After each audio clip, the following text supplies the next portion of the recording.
The Appalachian Mountains are more than just endless woods and old trails. They're a place where people go missing, where voices call your name from the dark. Hikers see things that shouldn't exist. Cabins appear where none should be. If you hear something whispering from the trees, keep walking. Don't look back.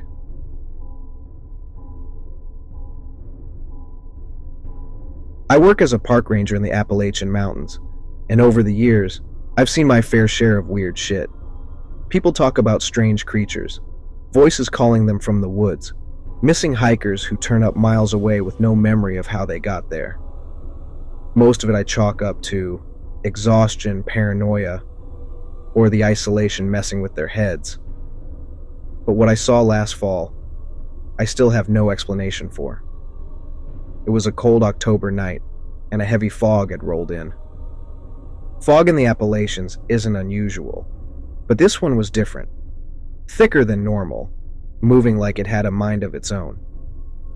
It clung to the trees, stretched across the trails, swallowing my flashlight beam like it was alive.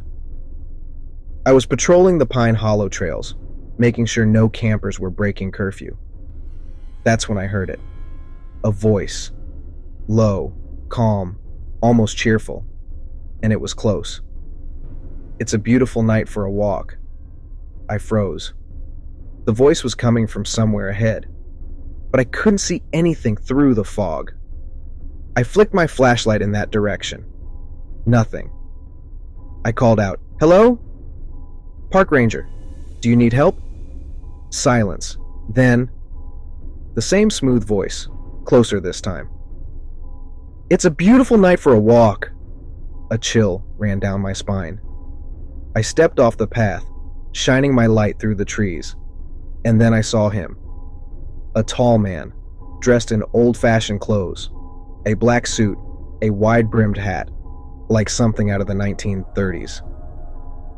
His body was unnaturally still, his hands at his sides, long and bony. But it was his face that made me feel physically sick. It wasn't right.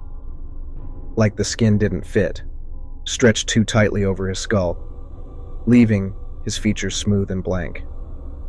And where his eyes should have been, there was nothing, just pale, empty skin. Then, in that same cheerful tone, he said it again. "It's a beautiful night for a walk."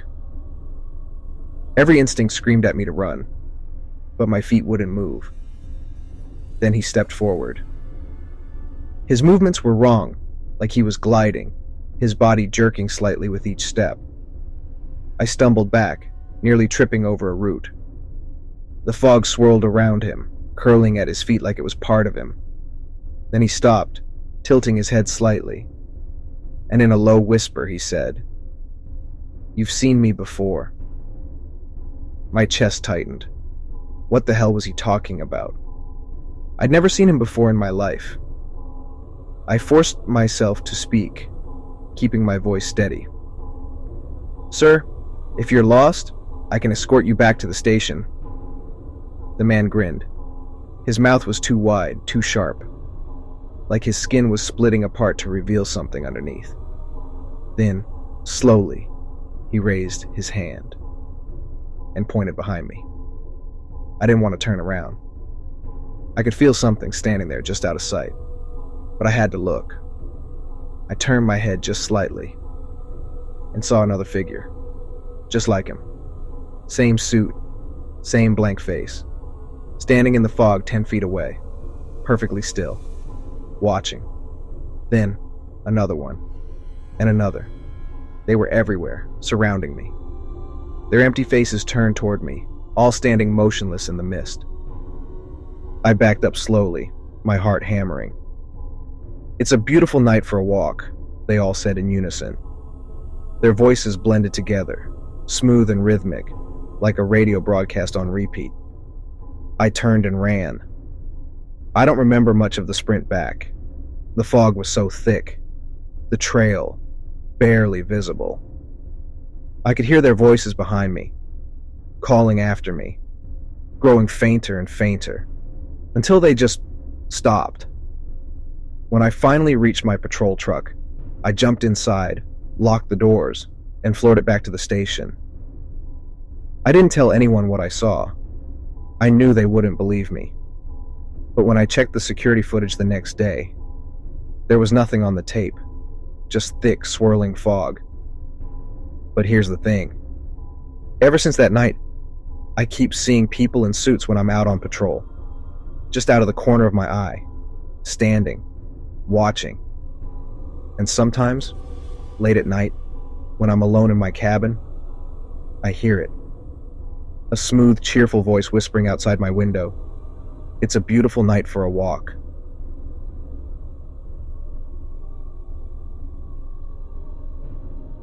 A few years ago, my friend Charlie and I went on a weekend camping trip deep in the Appalachian Mountains. Charlie was the kind of guy who loved hiking, but I was mostly there for the experience and the beer. We found a perfect spot near a river, set up camp, and spent the first couple of days fishing, drinking, and talking about life. Everything was normal. Until the third night. That evening we sat by the fire, roasting marshmallows, when we both noticed something strange. A cabin, barely visible through the trees. Less than 100 yards away, nestled in the thick brush.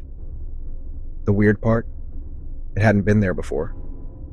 We had been in that spot for 3 days. We would have seen it. Charlie furrowed his brow. Dude, was that there yesterday? I shook my head. No way. We both stared at it. A small wooden cabin, dark and weathered with age. No lights, no chimney smoke. Just sitting there, waiting. Let's check it out, Charlie said, grabbing his flashlight. Every instinct screamed at me to say no, but I didn't want to sound like a coward, so I followed. As we approached, I noticed the wooden door was slightly open.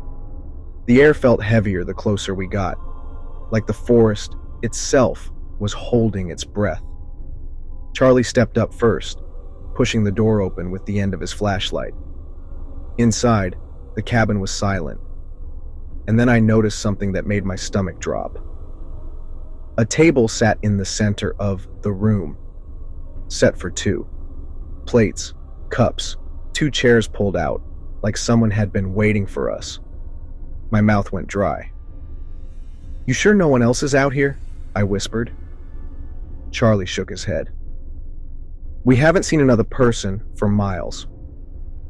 Then I saw the fireplace. Etched into the soot-covered stone were 5 words.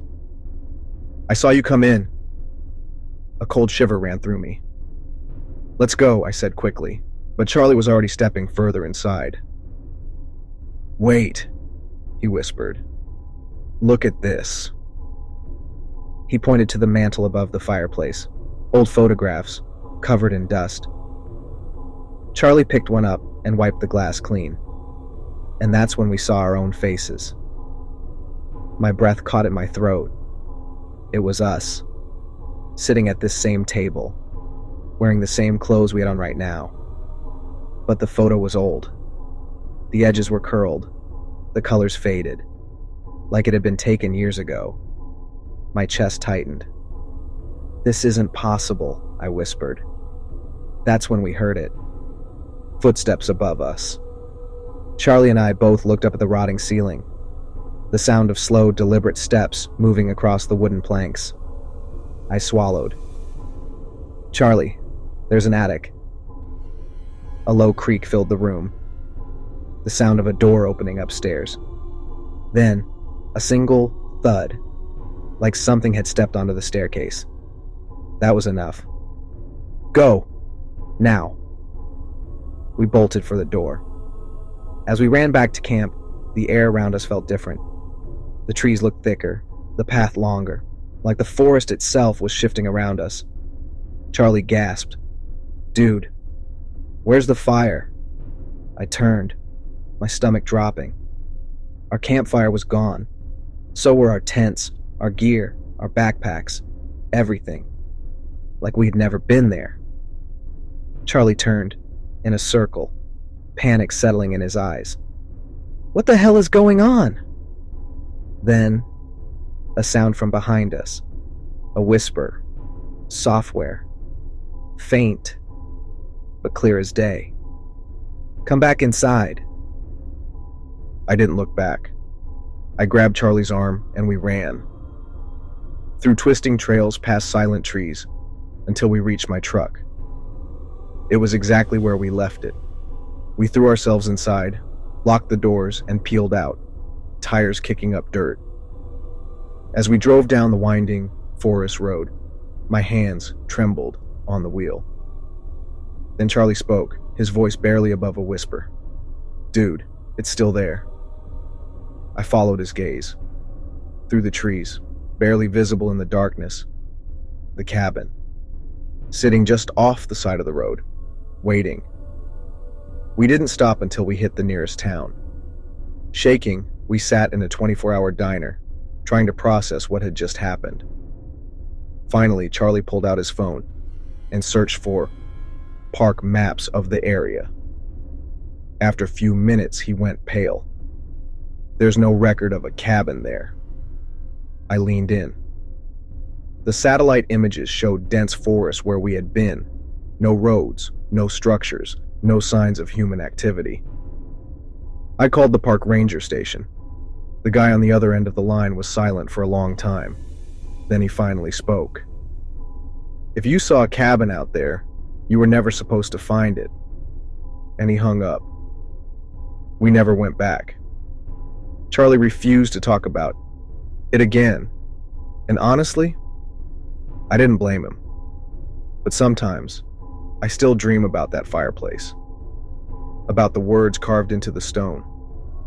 And I wonder, what would have happened if we had stayed?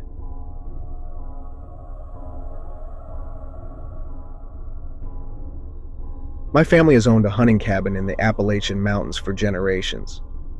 It's nothing fancy. Just a small wooden structure deep in the woods, far from cell service or paved roads. Last summer, I took my younger brother, Ethan, up there for the weekend. He had just turned 17 and wanted to learn how to hunt. The first day was normal. We set up camp, built a fire, and spent the afternoon hiking. But that night, something happened that I still can't explain. It started with a sound in the woods. I was sitting by the fire whittling a stick when I heard Ethan call my name. "Hey, Jack!" His voice came from the tree line. I looked up, expecting to see him stepping out of the woods, but he wasn't there. Instead, he was sitting right across from me, poking at the fire with a stick. My stomach twisted. "Ethan?" I said slowly. He looked up at me. "Yeah?" I stared at him, then back toward the trees. "Did you just call me?" He frowned. "No." A cold shiver ran down my spine, because I knew what I heard, and it was his voice. That night, I barely slept. The forest around us was too quiet, like even the insects had gone silent. Then, around 3 a.m., I woke up to the sound of footsteps, not far away, right outside our tent. I held my breath, listening. Then, in a perfect copy of my brother's voice, I heard, "Jack, come outside." The voice was wrong. It was too flat, too empty, too emotionless. I turned to Ethan. He was still asleep. I gripped my knife, my heart pounding. Then the voice spoke again. "I know you're awake. Come out. I want to show you something." I didn't move. And after a long, horrible silence, the footsteps walked away. The next morning, I told Ethan everything. We packed our stuff and left immediately. As we drove down the dirt road, Ethan went pale and pointed out the window. There were footprints, bare, human footprints, circling our tent over and over again. But the scariest part? There was only one set. Whatever had been out there was alone, and it knew my brother's voice.